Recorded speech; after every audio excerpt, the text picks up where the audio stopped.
Karin verstand von allem nichts und rief ein paar Mal nach dem Kellner.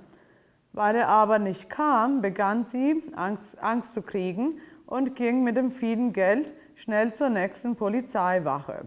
Okay? So, let's see if you have the same verb conversion. You had to change the past to the present tense, fairly easy. And of course, I would suggest you start learning the past tenses of some irregular verbs because you just have to memorize them. There's no other trick to them. And this is a good way to start. Start with like the 6, 7 verbs here in this story. Okay, so let's read it again in the present tense this time. Karin sitzt an einem der Tische vor einem kleinen Restaurant, liest die Zeitung und trinkt einen Cappuccino. Da hält auf der Straße ein roter BMW. Der Fahrer geht zum Kellner, spricht kurz mit ihm, gibt ihm einen Zettel und ein Bündel Geldscheine und steigt wieder in seinen Wagen. That's where we are. Der Kellner kommt zu Karin, gibt ihr die Scheine und den Zettel und läuft, ohne ein Wort zu sagen, schnell ins Restaurant. Auf dem Zettel steht, hier sind 1.000 Euro. Der Rest kommt, wenn die Sachen verkauft sind. Karin versteht von allem nichts und ruft ein paar Mal nach dem Kellner. Weil er aber nicht kommt, beginnt sie Angst zu kriegen und geht mit dem vielen Geld zur nächsten Polizeiwache. Okay, good. So hopefully you got this one right. It was easy in the sense that the verbs here in the past, irregular past tense, are new to you, but you're very familiar with the present tense, so hopefully it was not too hard to do. Okay? And as usual, when you read a story like this, we're doing grammar here, we're doing grammar exercises, but always make sure you understand what the story is about. Hopefully you did understand it was about some lady sitting at a cafe and getting some mysterious money. She didn't know where it came from. And then the note read, oh, here's the money and you'll get the rest later. She has no clue what they're talking about and she goes to the police. Okay? Good. Make sure you always read for comprehension more than grammar. Okay? Good. We'll do one more. This time we are going to read it first and then do the exercises. Actually, sorry. Let's go back to this one. I forgot. Part of your homework is to put this in the perfect tense. So let's do what we did before. Let's do 2 sentences together just to get started, and then you'll finish and do the rest at home as part of your homework. So you'll have die arme Frau Tauber to turn in the present perfect tense, and now also die mysteriösen Euros in the present perfect tense. So take a few minutes and work on just the first 2 sentences. I'll do the same, and then when we come back, we'll compare, and the rest will be homework.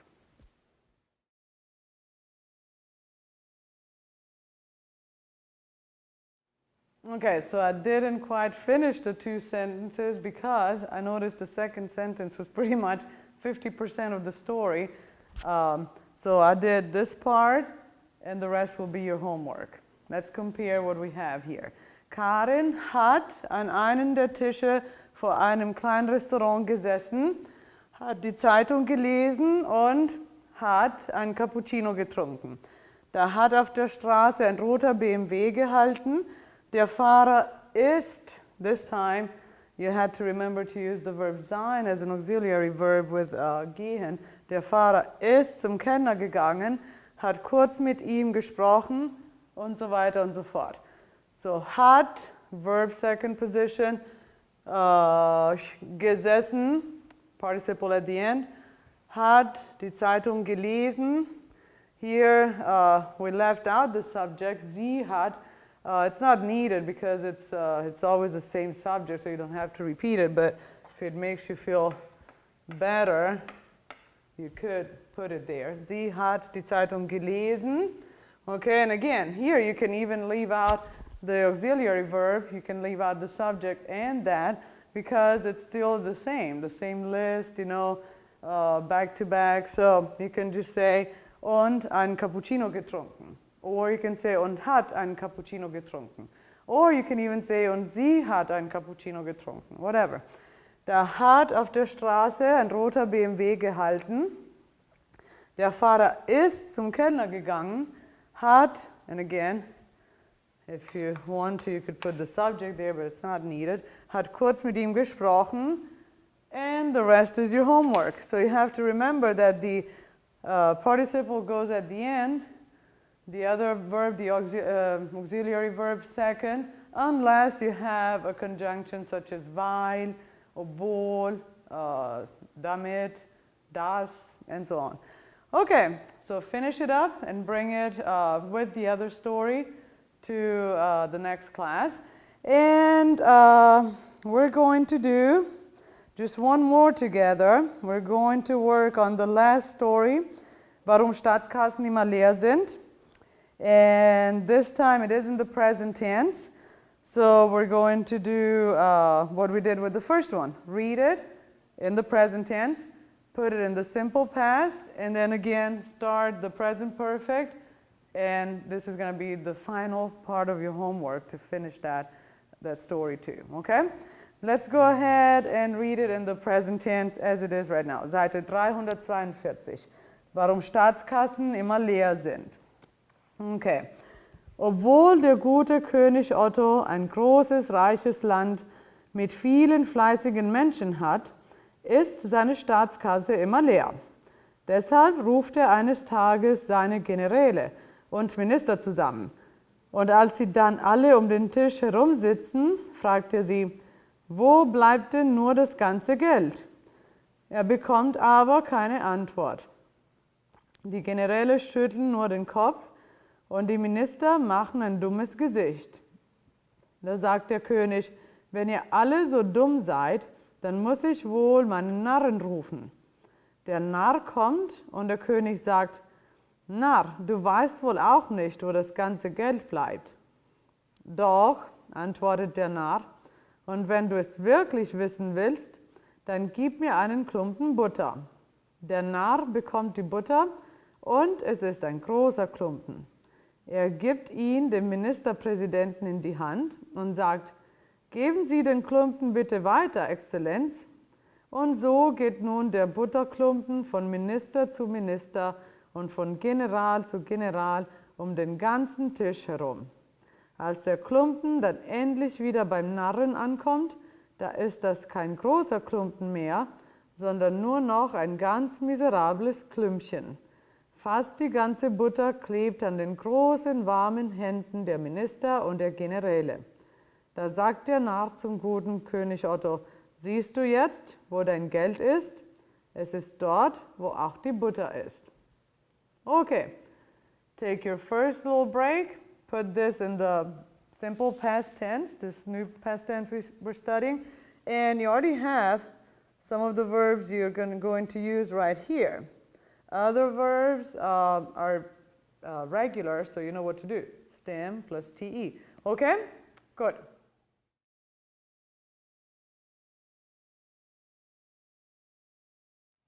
All right, so let's read it in the past tense this time. Warum Staatskassen immer leer sind. Obwohl der gute König Otto ein großes, reiches Land mit vielen fleißigen Menschen hatte, war seine Staatskasse immer leer. Deshalb rief er eines Tages seine Generäle und Minister zusammen, und als sie dann alle um den Tisch herumsaßen, fragte er sie, wo bleibt denn nur das ganze Geld? Er bekam aber keine Antwort. Die Generäle schüttelten nur den Kopf und die Minister machten ein dummes Gesicht. Da sagte der König, wenn ihr alle so dumm seid, dann muss ich wohl meinen Narren rufen. Der Narr kam und der König sagte, Narr, du weißt wohl auch nicht, wo das ganze Geld bleibt. Doch, antwortete der Narr, und wenn du es wirklich wissen willst, dann gib mir einen Klumpen Butter. Der Narr bekam die Butter und es war ein großer Klumpen. Er gab ihn dem Ministerpräsidenten in die Hand und sagte, geben Sie den Klumpen bitte weiter, Exzellenz. Und so ging nun der Butterklumpen von Minister zu Minister und von General zu General um den ganzen Tisch herum. Als der Klumpen dann endlich wieder beim Narren ankam, da war das kein großer Klumpen mehr, sondern nur noch ein ganz miserables Klümpchen. Fast die ganze Butter klebte an den großen, warmen Händen der Minister und der Generäle. Da sagte der Narr zum guten König Otto, siehst du jetzt, wo dein Geld ist? Es ist dort, wo auch die Butter ist. Okay, good. So let's take a look at these verbs. Hopefully you have the same. Which ones, okay, to recap, which ones are regular and which ones are irregular? So by now you should be able to recognize that. Of course, haben, kind of between a regular and an irregular verb. Remember, war, the verb to be, always completely wacko. Rief, what do you think? Rufen, rief, irregular. Sitzen and saßen, irregular.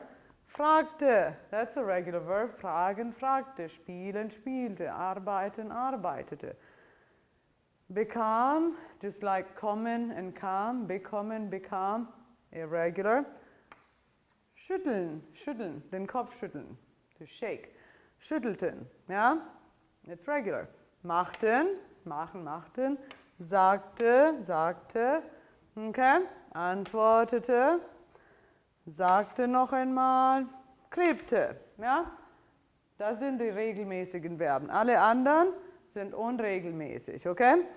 And as you can tell, as usual, irregular means you've got to memorize them. By the time you take your test, your chapter 10 test, you'll have to know quite a few of these verbs in the past tense, including the irregular ones.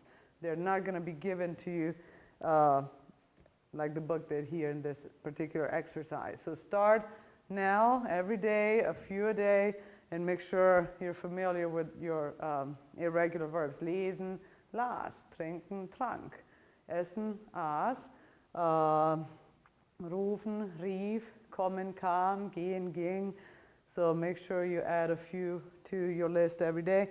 And the regular ones, you should know what to do, and you know they're regular if they were also regular in the present perfect tense. So that should be your clue right there.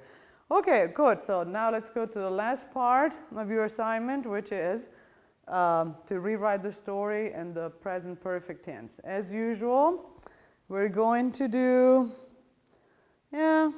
the first two sentences together, and then the rest will be your homework. Also, your homework, part of your homework will be to translate the story here, not necessarily word for word, but what is the meaning of the story, what's going on with the king and his jester, etc., etc. Okay?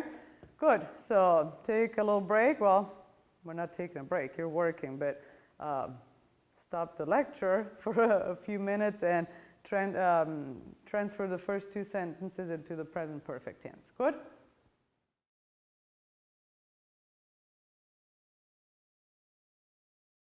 All right, so I hope you noticed that in the first sentence, you didn't really have to change anything from what we had already done before.